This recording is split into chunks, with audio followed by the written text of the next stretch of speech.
Buenos días, chicas. Vamos a comenzar el día de hoy justamente con lo que es la parte de evaluación dietética. Hasta este momento hemos visto la evaluación antropométrica, todas las consideraciones que tiene dentro de lo que podemos destacar. Hay fuentes de error, ¿no? También tiene sus ventajas porque nos da una aproximación metodológica a algo tangible, ¿no? Como es el que yo mida. Y pues puedo conocer aproximadamente reserva.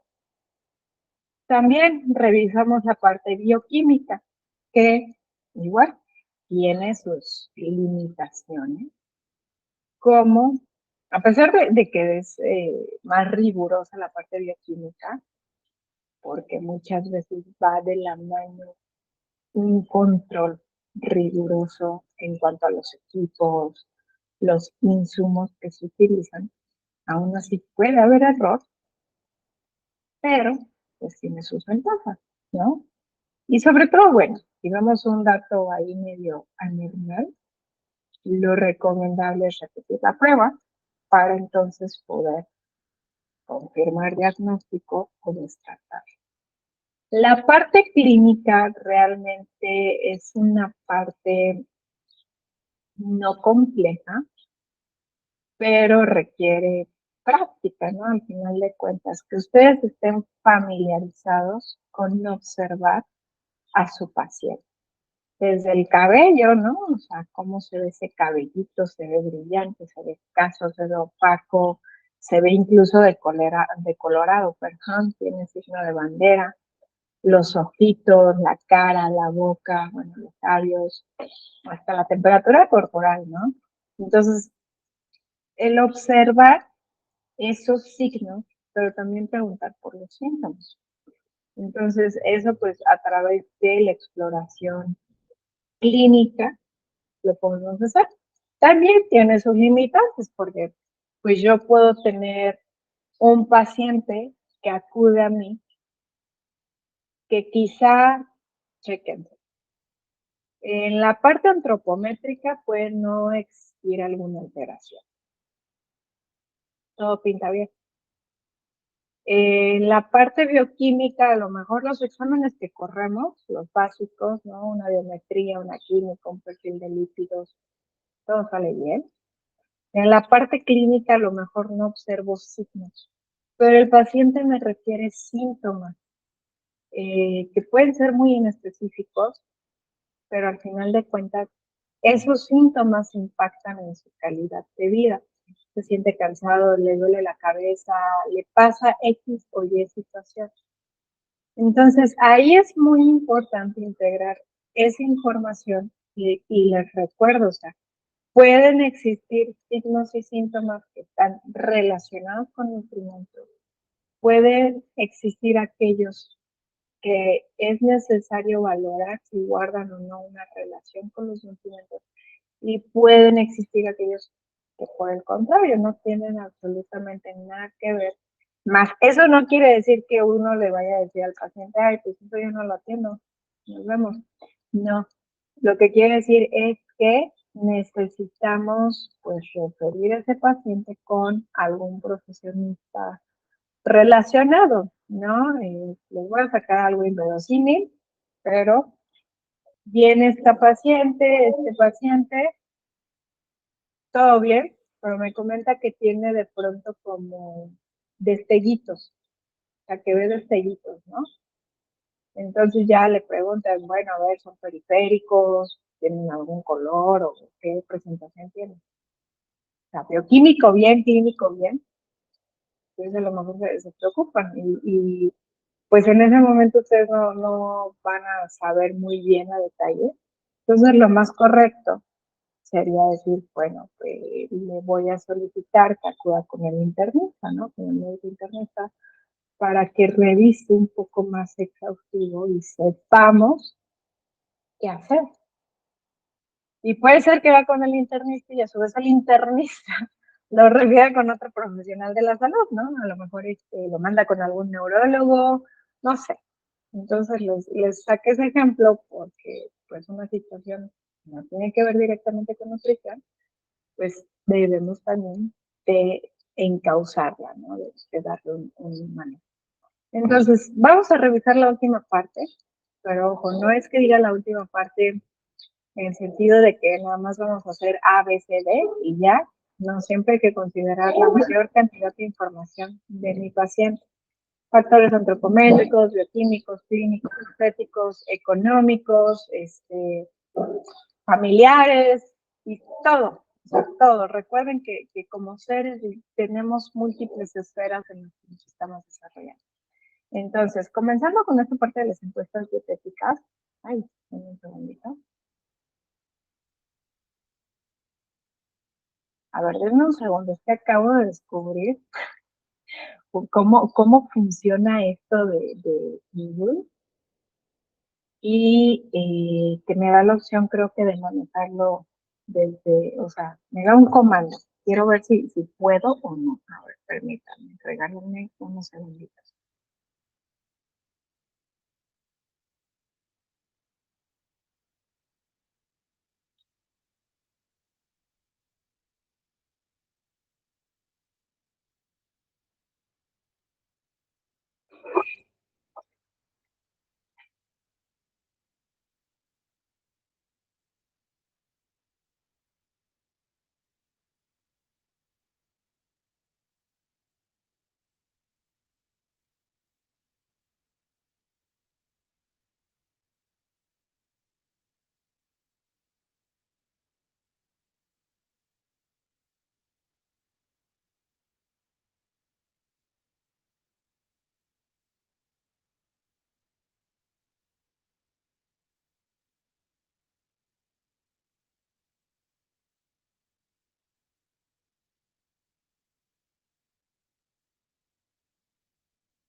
Bueno, creo que no di con el punto, pero me parece que no es tan fatal como otras veces. Nada más quiero hacer la prueba.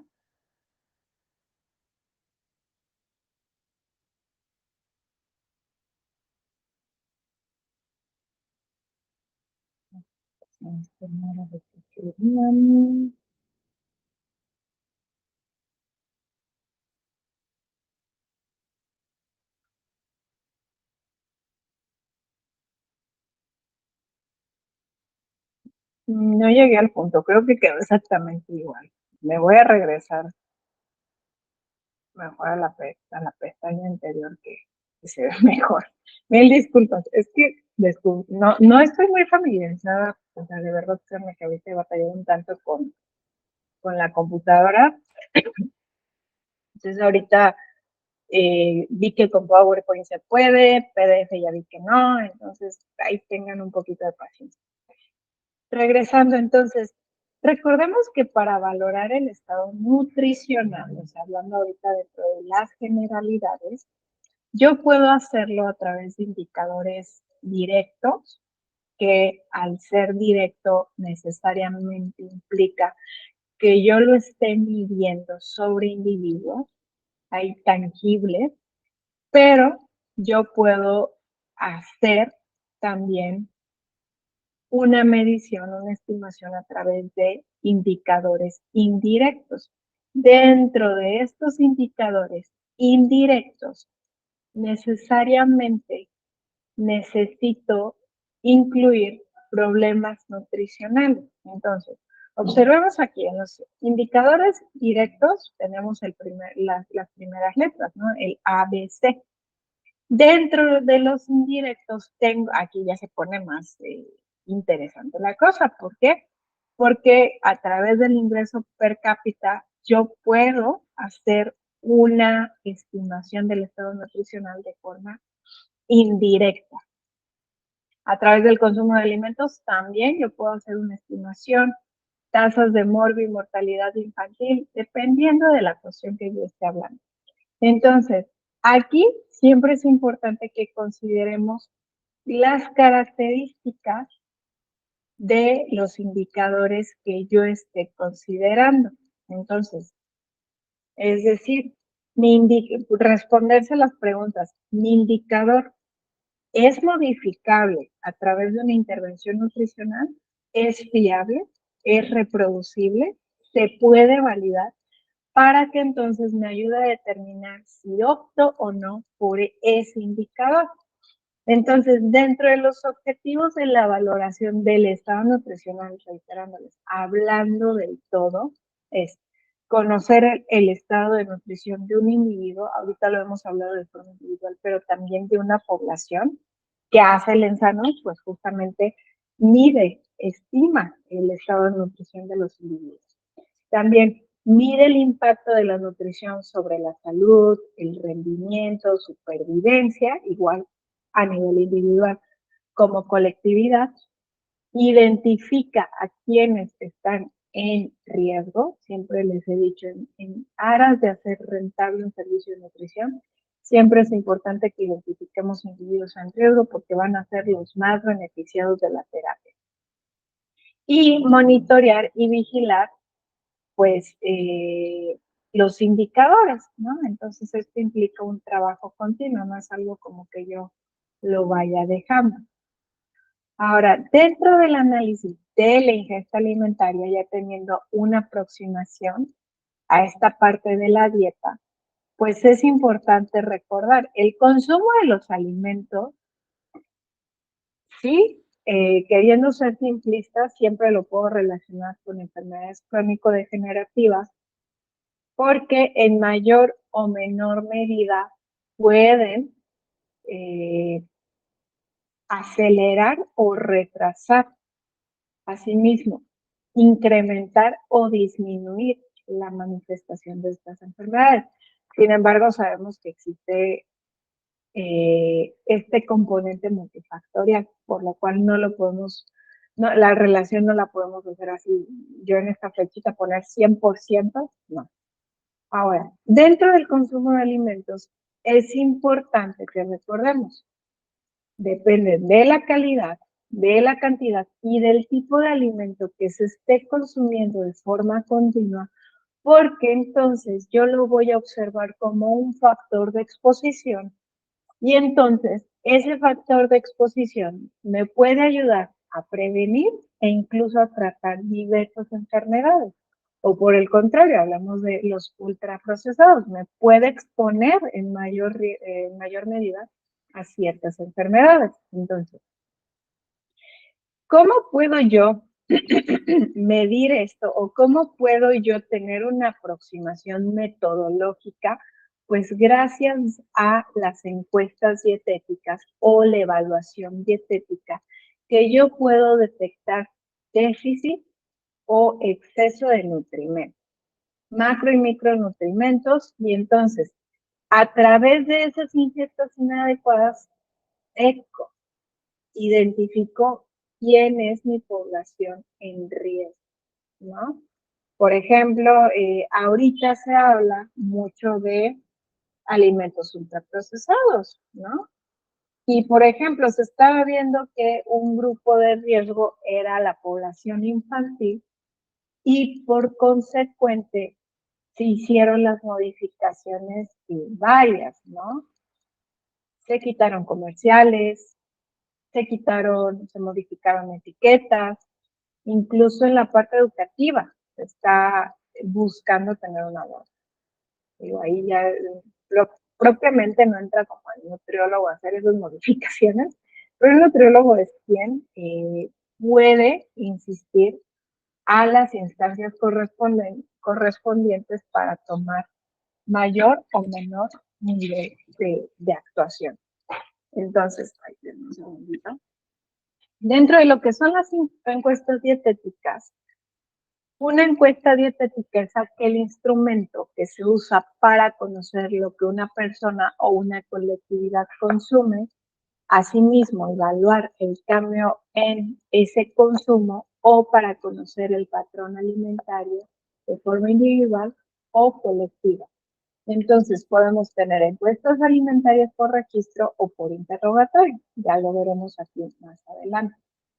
Aquellas que son por registro, por ejemplo, yo puedo hacer encuestas de registro por pesada, es decir, peso todo lo que se sirve en el plato, bueno, en la bandeja, y peso los restantes. Entonces, tiene sus pros y sus contras. También se conoce como el análisis por duplicado. Ventajas que tiene es que es muy exacto, porque estoy pues corroborando, ¿no? Lo que se sirve y lo que se consume. La desventaja es que es invasivo, la persona puede modificar la forma como se está alimentando, pues obviamente porque sabe lo que le dan y pues necesita que la persona estuviera casi en cautiverio porque no considera alimentos que se consumen fuera. Salvo que habláramos de un ultraprocesado, que pues ahí sí existe la información nutrimental. También se pueden hacer encuestas por registro gráfico o bien el registro alimentario, que ahí finalmente considera ciertas hojas de balance. Entonces, dentro de las ventajas es que se puede hacer en diferentes periodos del año, incluso lo puedo hacer pues, años previos y considera las variaciones temporales. Las desventajas es que la persona pues debe de poseer un nivel cultural mínimo para poder referir, ¿no? Lo que se está consumiendo y también pues se puede modificar la forma de alimentarse porque el individuo sabe que se está pues, interrogando. Ahora, las encuestas alimentarias por interrogatorio son las que más conocemos. El recordatorio de 24 horas, la frecuencia de consumo de alimentos, la historia dietética, que de hecho la historia dietética propiamente no evalúa aspectos cuantitativos, sino más bien aspectos cualitativos de la dieta que son muy importantes. Entonces, también la manera como podemos clasificar los interrogatorios dietéticos los podemos clasificar como las encuestas nacionales, de colectivos o individuales. Y a su vez, estos se van a dividir en aquellas que son prospectivas o bien aquellas que son retrospectivas. Ahorita los vamos a ver como con más de detalle. Y cuando hablamos de las encuestas nacionales, o sea, cuando yo estoy interesada en conocer cómo es el consumo de la población en general, me puedo basar en las hojas de balance, sobre todo haciendo alusión a estas hojas que me reportan cuánto se produjo, cuánto se importó, cuánto se exportó, entre otros. Entonces es como un pequeño inventario, ¿no? Para saber qué pasó con esa producción de alimentos. Dentro de las desventajas que tiene es que las mermas, pues muchas veces no quedan consideradas, o no en la mayoría de los casos, y que finalmente no podemos decir que sea algo homogéneo, sino que pues el consumo a lo mejor en la zona norte es muy diferente a la zona centro y a la zona del país. Ay, permítanme. Ay, no sé qué le pasó al micrófono.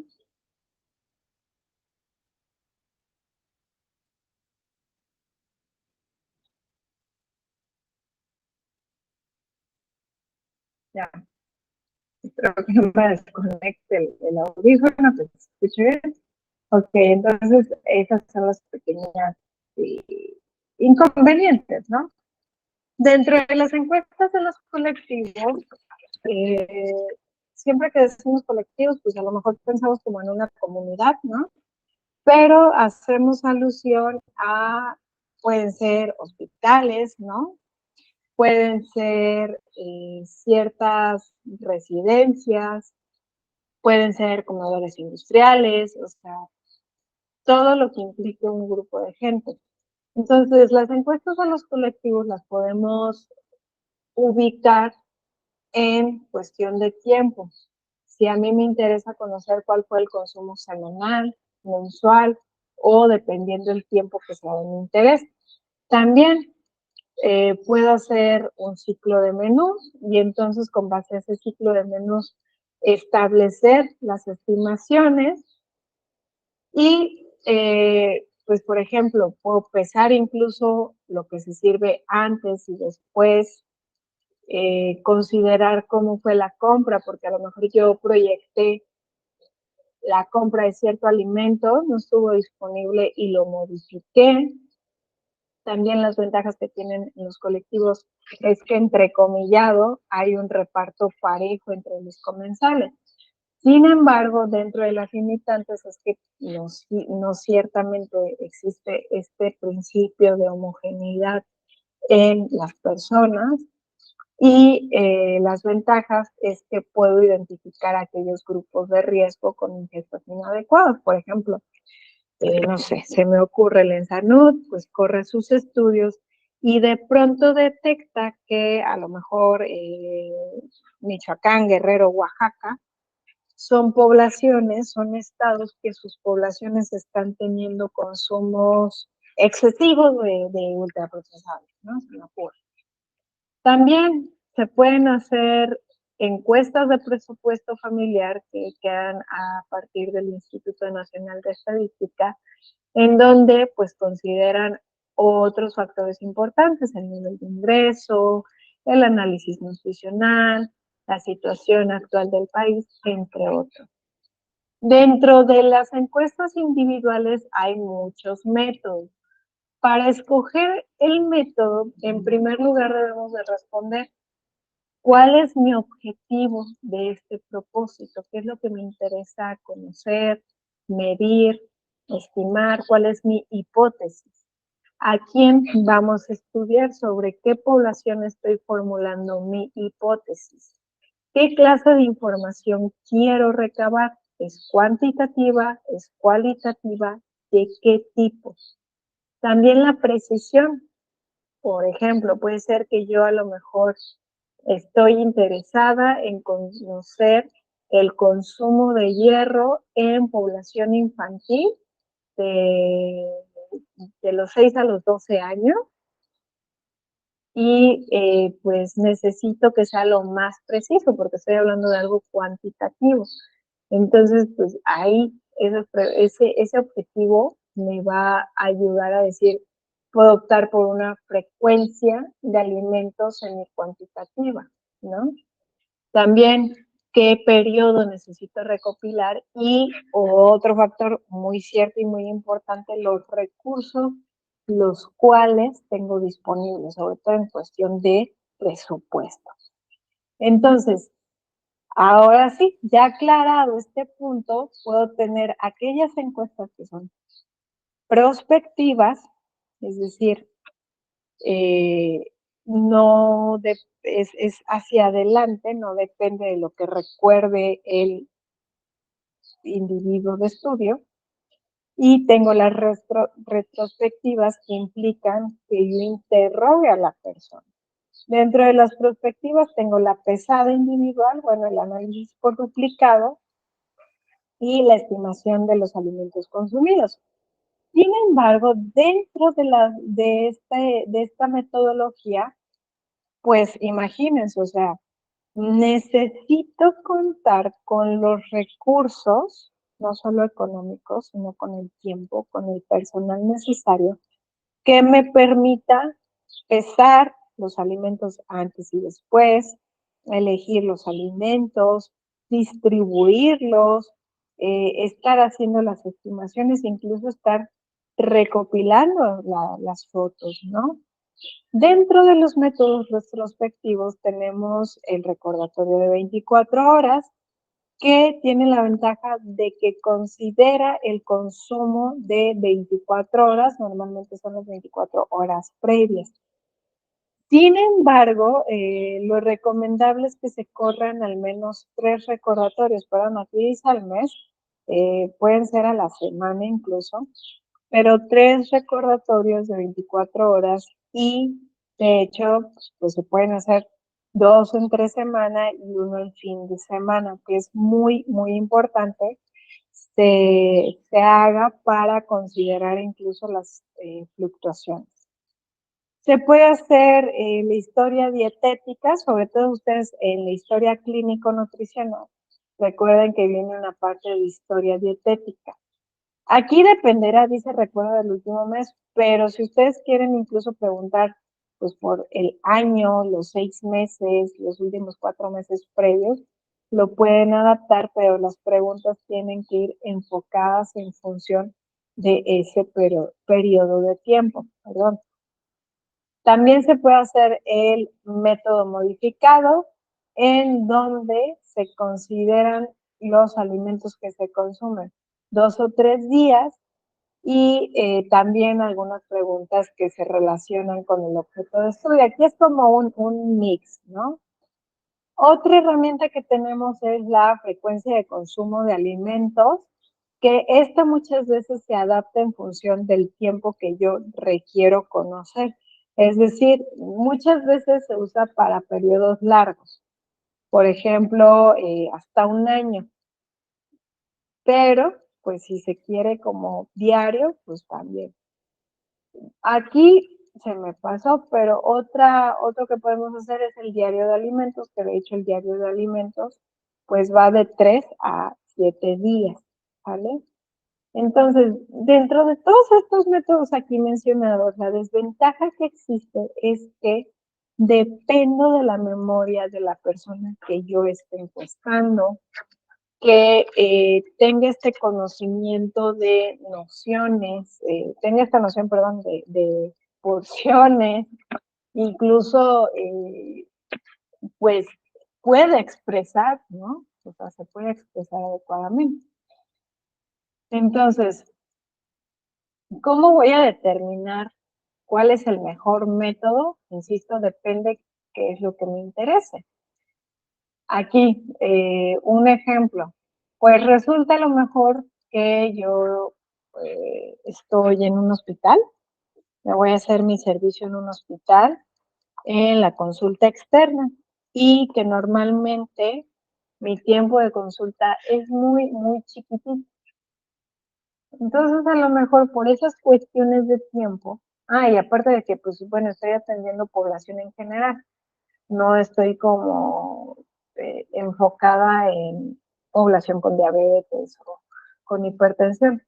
Entonces, a lo mejor ahí simplemente adapto mi historia dietética con preguntas clave y también puedo correr un recordatorio de 24 horas, sobre todo pensándolo en esta primer consulta. Ya que veo a mi paciente, platicamos, lo evalúo y que llego a mi diagnóstico, pues probablemente pueda hacer modificaciones. ¿A qué me refiero? Puede ser que les está llegando un paciente, diabetes tipo 2, pero ya inició con insulinoterapia y está refiriendo que ha tenido episodios donde se ha desvanecido, mucho decaimiento, incluso llega a perder la conciencia y pues resulta que es secundario a una hipoglucemia. Entonces, ahí ustedes pues podrían explicar y solicitar a ese paciente. Bueno, vamos a hacer un diario de alimentos. Te voy a pedir que 4 días al menos me registre todo lo que está consumiendo. Entonces, pues ahí son las modificaciones que nosotros podemos ir haciendo. Ahora, otro ejemplo. Resulta ser que se van a la Ensanud, fungen como como funcionarios en la salud se van, recopilan toda la información. Entonces, pues la salud, como evalúa población, y es pues una tanda de trabajo intenso, muchas veces hace frecuencias de alimentos, pero esas frecuencias de alimentos están ya encaminadas a, bueno, a la hipótesis a la cual están obedeciendo. Entonces, pues ahí son dos ejemplos completamente diferentes. También es importante respondernos qué nivel de exactitud necesito. Ojo, cualquier método va a implicarme sí o sí error, ¿sí? No hay uno que sea 100% preciso. ¿Por qué? Porque puedo estar subestimando o sobreestimando cuál es la ingesta real que se está teniendo de los alimentos. Entonces, adicional, respondernos qué nos permite realizar la encuesta. Pues conocer los hábitos alimentarios que tiene una persona o un colectivo, cuál es el consumo habitual de sus alimentos, cuál es el modo de alimentación, cuáles son las carencias nutricionales relacionadas y el tipo de dieta. Entonces, esto lo pongo también porque pues varía en función de la población. Imagínense que ustedes se van a una guardería, ¿no? Entonces, pues hablando en términos de lactante menor, lactante mayor, pues sí importa, ¿no? O sea, modo de alimentación, está llevando una lactancia materna exclusiva, una lactancia mixta, una lactancia con fórmula, qué más tuvo la mamá durante la lactancia, ¿no? ¿Cuáles fueron los problemas? O la alimentación complementaria, se inició alimentación complementaria con papilla, se inició con trozos pequeños, ¿cuál ha sido la evolución o la transición en la consistencia y en la textura de los alimentos a través de esa alimentación complementaria, ¿no? O sea, se van dando cuenta cómo la podemos ir encauzando. Y ahorita hablando de este ejemplo, carencias nutricionales, por ejemplo, esta alimentación complementaria, bueno, es sabido que el lactante normalmente para el cuarto y sexto mes de vida, los depósitos de hierro ya están pues, casi que como el cochecito en la reserva, ¿no? Están deplotados. Entonces, si se están dando alimentos ricos en la alimentación complementaria, si se está iniciando con alimentos ricos en hierro o no.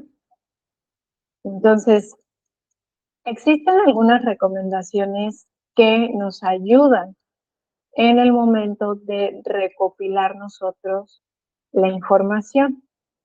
En primer lugar, pues tratar de anotar con la mayor precisión posible alimentos y bebidas consumidos en 24 horas. Ahorita les voy a dar una recomendación y la tarea.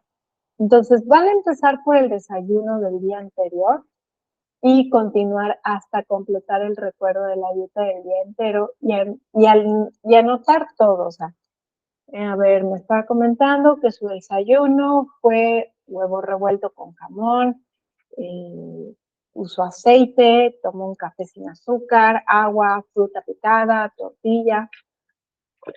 Luego, el siguiente, me comentó que después merendó un té de manzanilla, le puso azúcar y galletas y así. O sea, primero vamos con lo grueso.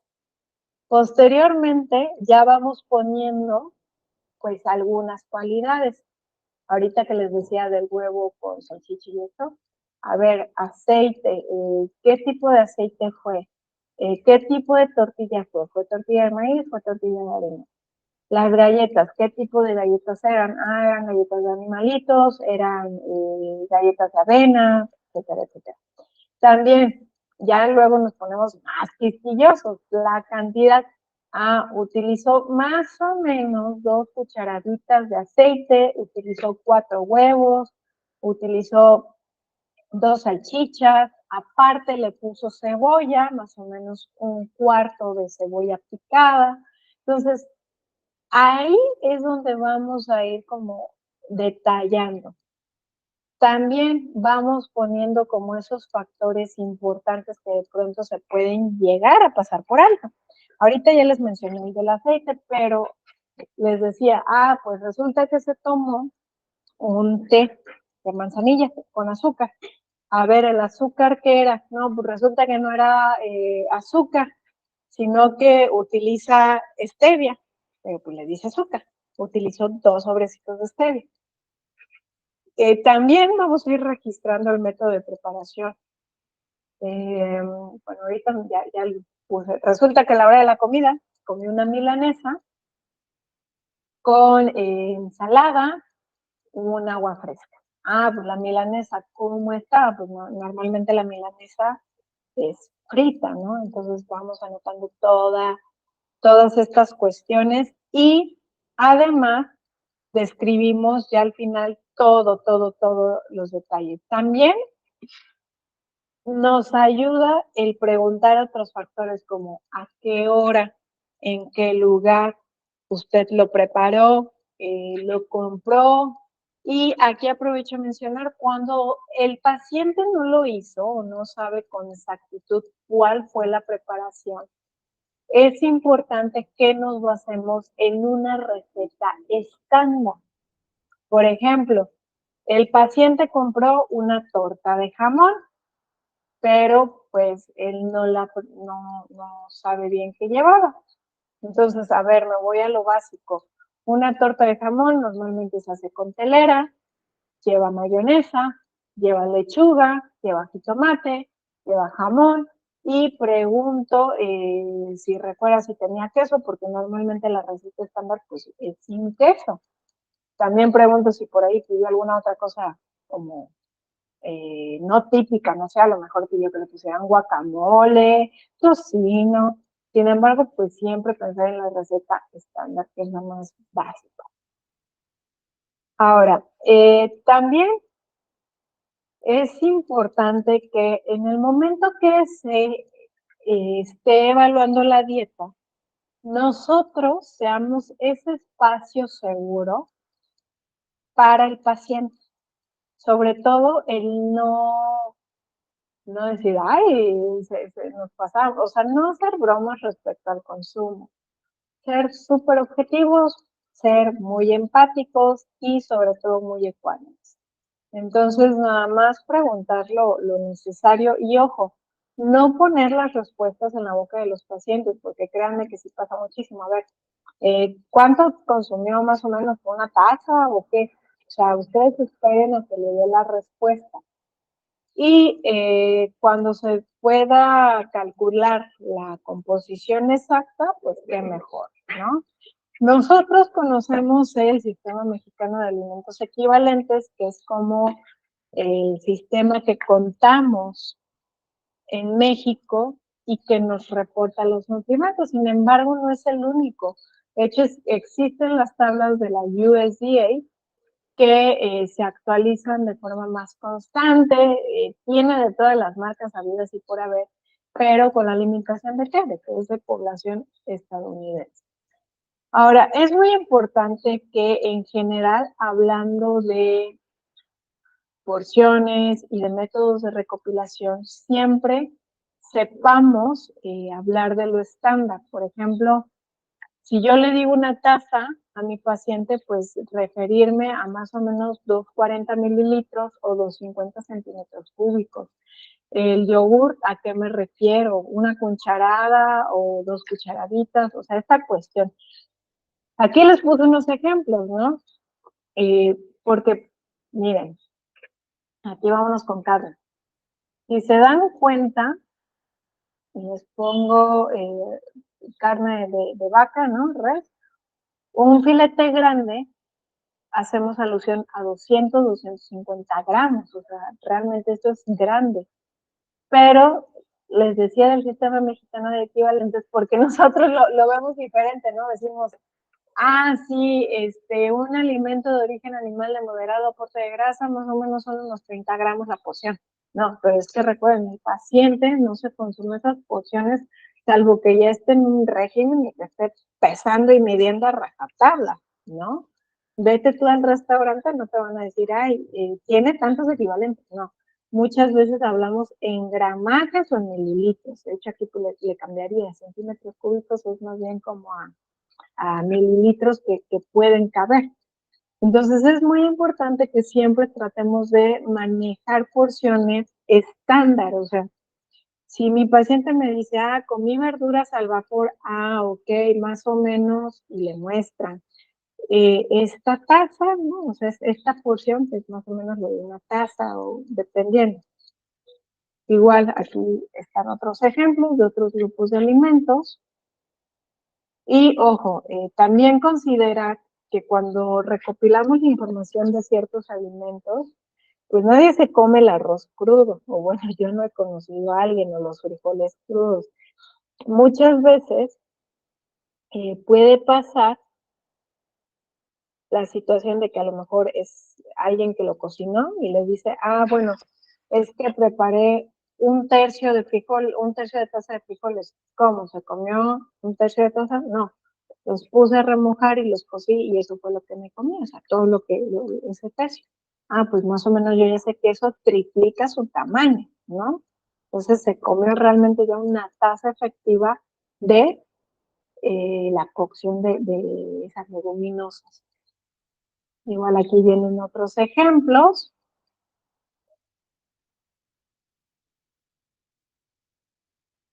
Y aquí tenemos ejemplos, ¿no? El recordatorio de 24 horas, quiero que observen. Es importante destinar el espacio para hora y lugar, la comida, bueno, por cada tiempo de comida. Y también información que ayuda, o sea, el nombre del paciente, la edad, el sexo, peso, talla, su nivel de actividad físico, si fue un consumo atípico. Ahorita, por ejemplo, ya es Semana Santa, ¿no? Entonces a lo mejor pues sí, está de vacaciones, he estado comiendo mucho más y a lo mejor sí consume suplementos, pero se fue de vacaciones y se le olvidó el bote, ¿no? Entonces son cuestiones que debemos ir considerando. Aquí, este es un ejemplo de un recordatorio de 7 días, pero aquí, déjenme la fecha, a qué hora despertó, a qué hora se acostó, en qué horario, dónde, con quién, cuál era la situación emocional, todo lo que pueda tener una relación, el tipo de alimento o bebida que se consumió, la cantidad y el método de preparación, con todo, ¿no? O sea, a lo mejor yo pongo aquí torta de jamón, una torta, pero ya voy colocando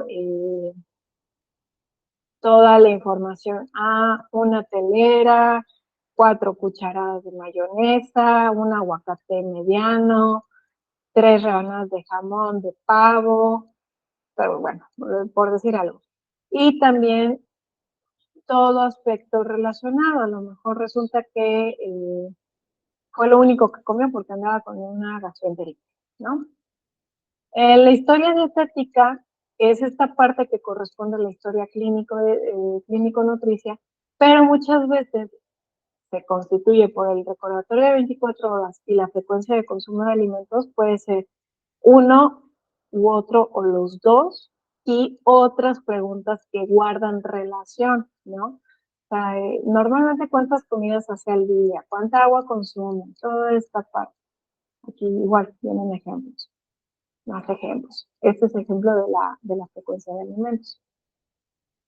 Y nada más para que se den una idea, digo, ya no hablándolo como petit comité, sino dentro de la generalidad, del para qué sirve y del por qué es tan importante, pues aquí lo podemos ir observando. O sea, aquí es una encuesta que se hizo en España del consumo de lácteos en España, cómo cambia por región. El consumo de legumbres en España, igual como cambia entre regiones, pero podemos observar que aquí a lo mejor en los extremos se semeja. Igual los cítricos, las patatas, bueno, las papas, o aquí en México lo correcto sería decir que otros tubérculos, ¿no? Generalmente el tubérculo que más comemos es la papa. Entonces, aquí viene otro ejemplo, el Estudio Nacional de Nutrición y Alimentación del 98, que hace la observación de cómo cambió el consumo de cereales de 1964 para 1998, que normalmente antes sí había cereales, pero también había, perdón, había pan, pero también había otros tipos de cereales consumidos. Entonces aquí como se desplaza el de otros y encabeza la lista el de pan, ¿no?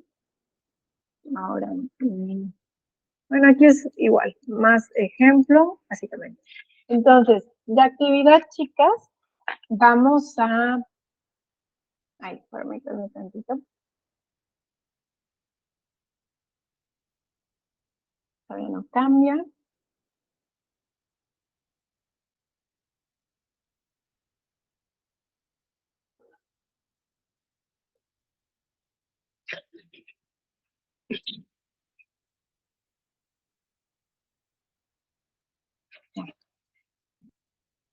Tan, tan, todavía no carga, permítanme tantito.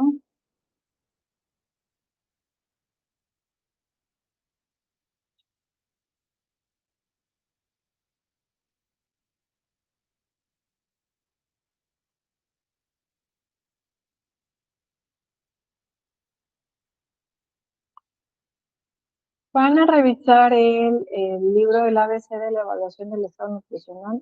Sí,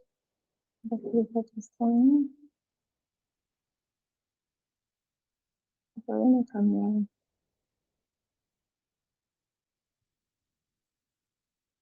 No, ay, está un poquito lenta la computadora. Bueno, se van al portal ahí de Classroom. En el material de consulta, recuerden, está en material de consulta, así, tal cual. El ABC de la evaluación del estado nutricional.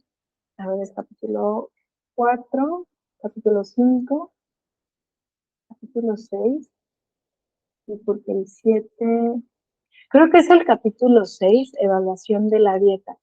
Denle una revisada al capítulo porque de hecho ahí pone tal cual los pasos del recordatorio de 24 horas de pasos múltiples.